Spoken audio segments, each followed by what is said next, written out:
পাবনা মানসিক হাসপাতাল এবং শ্রী শ্রী ঠাকুর অনুকূলচন্দ্রের সৎসঙ্গ আশ্রম দেখা শেষে আমরা আর কিছু ঐতিহাসিক জায়গা দেখার জন্য যাচ্ছি। এখন আমরা উঠছি লালন শাহ সেতুর উপর দিয়ে, যেখান থেকে আমরা রূপপুর পারমাণবিক বিদ্যুৎ কেন্দ্রটা দেখতে পাবো। যেহেতু সেখানে সরাসরি ঢোকার অনুমতি নেই, তবু যেটুকু দেখা যায় আমাদের এত বড় বৃহৎ একটা প্রকল্প কাছ থেকে দেখার একটা আগ্রহ তো আছেই।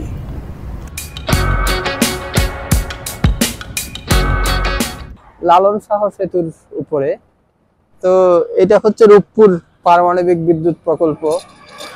ভিতরে ঢোকার বা ছবি তোলার অনুমতি নেই, তো এখান থেকে অনেকে ছবি তোলেন, অনেকে দেখেন।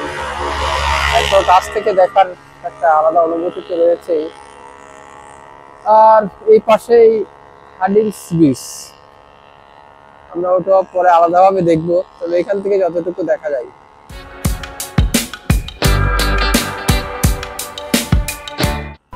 এখন আমরা ঘুরপথ দিয়ে যাচ্ছি হার্ডিংস ব্রিজ দেখার উদ্দেশ্যে। এমনি এখান থেকে দেখা যাচ্ছে, কিন্তু নিচ দিয়ে যে দেখছেন সড়ক, এটা অবশ্য খুব বেশ বাজে সড়ক, বেশ ধুলাবালি উঠছে।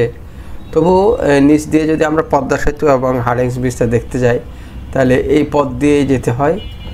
তো আমরা প্রায় কাছাকাছি চলে এসেছি গাড়িতে করে। এখানে দেখলাম একটা পর্যটক স্পটও গড়ে উঠেছে, এবং এই পর্যটক স্পট দেখতে প্রতিদিন এই শত শত মানুষ আসছে। এই যে দেখছেন, আমরা একদম হার্ডিংস ব্রিজের নিচেই চলে এসেছি। এখানে আমি গাড়ি পার্ক করব, এরপর আমরা উপরে উঠব।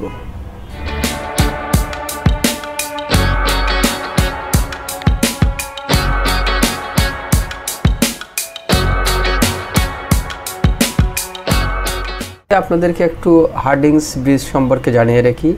এই ব্রিজটি বাংলাদেশের সবচেয়ে দীর্ঘ রেল সেতু। 24,400 শ্রমিক কর্মচারী 5 বছর ধরে এই ব্রিজটি তৈরি করেছেন। পাবনা জেলার পাকশী রেল স্টেশনের দক্ষিণে পদ্মা নদীর উপর এই সেতু অবস্থিত। তৎকালীন ভাইসরয় লর্ড হার্ডিংসের নামানুসারে এই সেতুর নামকরণ করা হয়। হার্ডিংস ব্রিজের দৈর্ঘ্য প্রায় 1.8 কিলোমিটার। ব্রিজের উপর 2টি ব্রডগেজ রেল লাইন রয়েছে। 1908 সালে ব্রিজ নির্মাণের মঞ্জুরি পাওয়ার পর ব্রিটিশ প্রকৌশলী স্যার রবার্ট উইলিয়াম নির্মাণের দায়িত্ব নেন।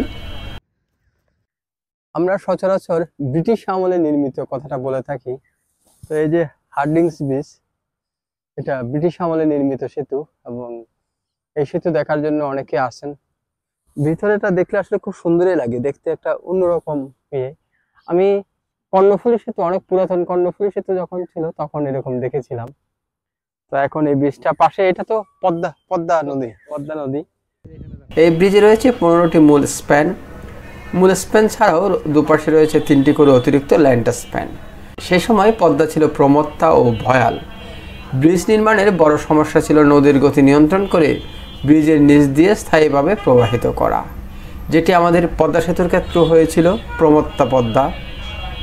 ব্রিজটি নির্মাণের 100 বছর পরও বিশ্বের প্রকৌশলীদের কাছে এটি একটি বিস্ময়কর, যে কারণে এটি দেখতে অনেকে আসেন।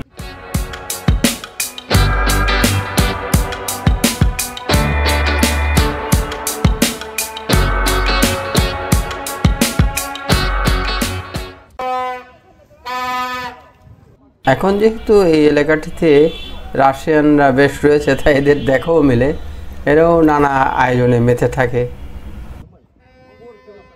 এরপর আমরা গিয়েছিলাম মূলত রাশিয়ানরা যেখানে বসতি করে থাকেন, যারা রূপপুর পারমাণবিক বিদ্যুৎ কেন্দ্রের সাথে জড়িত, গ্রিন সিটি এলাকায়। এই জায়গাটি বেশ সুন্দর, আসলে দেখার ওরকম কিছুই নেই, জাস্ট যেহেতু পাবনা গেলাম তাই দেখে আসা। এবং এটা রাশিয়ার গ্রাম হয়ে গেছে, রাশিয়ানদের গ্রাম, এরকম অনেক নিউজও প্রকাশ হয়েছে।